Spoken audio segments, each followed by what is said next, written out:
कथार अच्छी ना जदि आप जिते पाठ पढ़ी था आपण पाखे जदि हुनर आ टैलेंटेड बा काबिलियत नहीं तो आपण किछि करि परिबे नाही कहीं ना आमर जानिथे जन तृतीय श्रेणी पढ़ुथिया व्यक्ति पद्मश्री पाइपरे पद्मश्री अवार्ड पाइपरे एवं तृतीय श्रेणी पढ़ी जन व्यक्ति पुस्तक लिखिपारे और से पुस्तक मध्य अमेरिका रे पढ़ाई पारे। तृतीय श्रेणी पढ़ुथिया व्यक्ति फेमस मध्य पारे।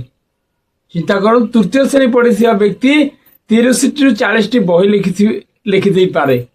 चिंता करंतु माने हुनर दरकार ना टैलेंट दरकार ना शिक्षा दरकार बुझुन तो आपण जेतिकी पढ़ी जेतिकी जानी आपण जदि एजुकेशनाली देखा गले आपण शिक्षागत योग्यता देखा जाए जदि आप सर्च करें आप न जानी कि जदि शिक्षित होबार हिसाब से धरा जाए आपण सोशियाली केते शिक्षित तो आपण से विषय धुरंधर हो पारती।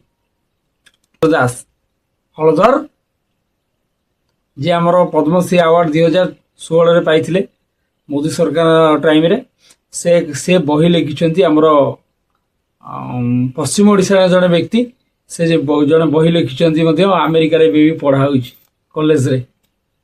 चिंता तृतीय श्रेणी से पाठ पढ़ी हलधर दास आउ से जीवनी कहानी भी लोक चिन्ह बहुत लोग आउ से बहुत पुस्तक लिखिं सी निजे पाठे कहते मु 2.5 क्लास पढ़ी माने तृतीय क्लास पाठ पढ़ी पद्मश्री अवार्ड पाई। पद्मश्री अवार्ड जो पाई सी घरे मूषा काटी दी। चिंता करंतु सेते हुनर टैलेंटेड व्यक्ति तृतीय श्रेणी पाठ पढ़ी 30टा बही लिखिदेले पद्मश्री अवार्ड पाईगले पुणी अमेरिका रे बही पढ़ा कॉलेज रे। चिंता करंतु जो हुनर टैलेंटेड दक्षता थी ना सेठी आपनकर शिक्षागत योग्यता फिका पड़ जाए।